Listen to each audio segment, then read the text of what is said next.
আমি উচ্চশিক্ষার জন্য চায়নাতে গিয়েছিলাম। তো সেখানে আমরা সর্বত্র হচ্ছে সিসিটিভি ক্যামেরা দেখতাম।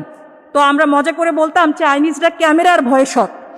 তো আমরা চাই আমাদের মধ্যে যদি ক্ষমতার লোভ থেকেও থাকে, অন্তত যেন আমরা ক্যামেরার ভয়েও সৎ থাকার চেষ্টা করি। শহীদ শরীফ ওসমান হাদির মতের সাথে সম্মতি জানিয়ে আমিও দাবি জানাই, প্রতিটি ভোট কেন্দ্রে সিসিটিভি ক্যামেরা থাকতে হবে, যাতে জনগণ দেখতে পারে তাদের ভোট ঠিকমতো গণনা হচ্ছে এবং এখানে কোনো জালিয়াতি হচ্ছে না, যেমনটি আমরা করেছিলাম ডাকসু নির্বাচনে। আপনারা দেখেছেন সিসিটিভি ক্যামেরার মাধ্যমে প্রত্যেকটা স্টুডেন্ট দেখেছে বাইর থেকে।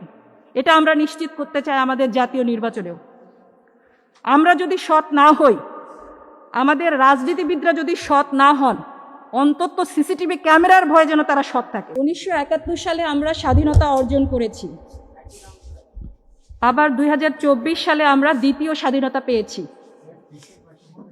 আমাদের মনে রাখতে হবে মেজর জেনারেল অবসরপ্রাপ্ত এম এ জলিলের অমর উক্তি, অরক্ষিত স্বাধীনতাই পরাধীনতা।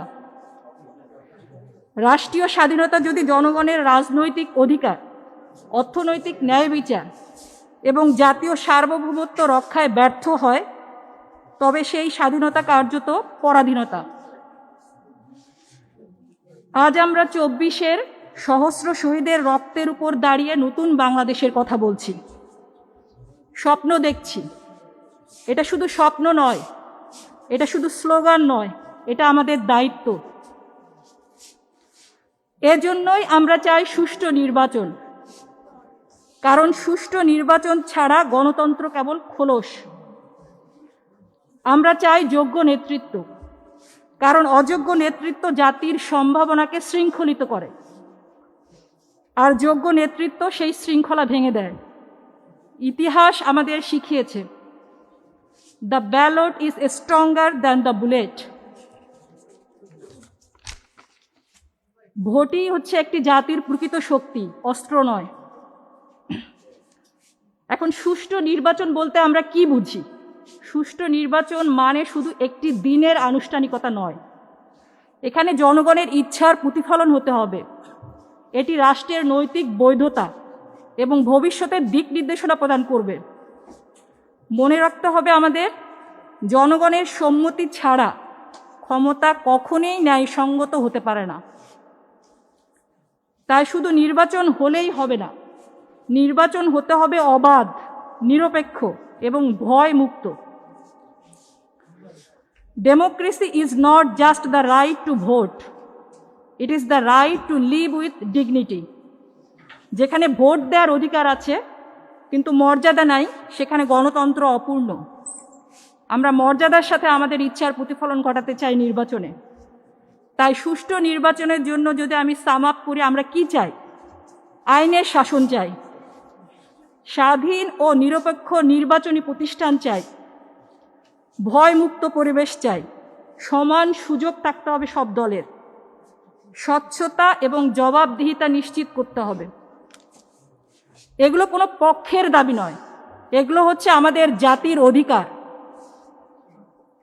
শহীদ শরীফ ওসমান হাদির মতের সাথে সম্মতি জানিয়ে আমিও দাবি জানাই, প্রতিটি ভোট কেন্দ্রে সিসিটিভি ক্যামেরা থাকতে হবে, যাতে জনগণ দেখতে পারে তাদের ভোট ঠিকমতো গণনা হচ্ছে এবং এখানে কোনো জালিয়াতি হচ্ছে না, যেমনটি আমরা করেছিলাম ডাকসু নির্বাচনে। আপনারা দেখেছেন সিসিটিভি ক্যামেরার মাধ্যমে প্রত্যেকটা স্টুডেন্ট দেখেছে বাইর থেকে। এটা আমরা নিশ্চিত করতে চাই আমাদের জাতীয় নির্বাচনেও। আমরা যদি সৎ না হই, আমাদের রাজনীতিবিদরা যদি সৎ না হন, অন্তত সিসিটিভি ক্যামেরার ভয়ে যেন তারা সৎ থাকে। আমি উচ্চশিক্ষার জন্য চায়নাতে গিয়েছিলাম। তো সেখানে আমরা সর্বত্র হচ্ছে সিসিটিভি ক্যামেরা দেখতাম। তো আমরা মজা করে বলতাম চাইনিজরা ক্যামেরার ভয়ে সৎ।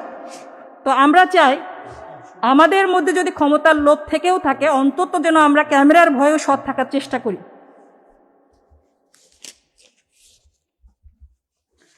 আর যে বিষয়টা আমি কথা বলতে চাচ্ছি সেটা হচ্ছে যোগ্য নেতৃত্ব। যোগ্য নেতৃত্ব প্রসঙ্গে আমাদের আরও সচেতন হতে হবে। এখন নেতৃত্ব মানে প্রভাব নয়, ক্ষমতা নয়। Leadership is about responsibility. মনে রাখতে হবে, যোগ্য নেতা জনগণকে শাসন করে না, বরং জনগণের দায়িত্ব বহন করে। আমরা যদি যোগ্য নেতৃত্ব না বেছে নেই তাহলে এটার দায় আমাদেরই, কেননা আমরা বারবার এই সুযোগ পাব না। আর মনে রাখতে হবে, আমাদের ভোটে অনাগ্রহ, আমাদের নীরবতা, আমাদের উদাসীনতাই অযোগ্য নেতৃত্বের পথকে প্রশস্ত করে। তো নতুন বাংলাদেশে আমরা কেমন নেতা চাই, এই বৈশিষ্ট্য কোরআন নিজেই নির্ধারণ করেছে। নিশ্চয়ই সর্বোত্তম ব্যক্তি সে যে শক্তিশালী ও বিশ্বস্ত। সূরা কাসাস। এখানে শক্তি মানে হচ্ছে দক্ষতা, জ্ঞান, সিদ্ধান্ত নেয়ার সক্ষমতা। বিশ্বস্ততা মানে হচ্ছে সততা, তাকওয়া, পরহেজগারিতা এবং জবাবদিহিতা। তো এই দুটা গুণ, সে হবে শক্তিশালী এবং বিশ্বস্ত। যদি একত্রিত হয়, আমাদের নেতৃত্ব হবে অসাধারণ। A nation's future depends on the character of those it elects. জাতির ভবিষ্যৎ নির্ভর করছে কাদের আমরা নির্বাচিত করছি তাদের উপরেই।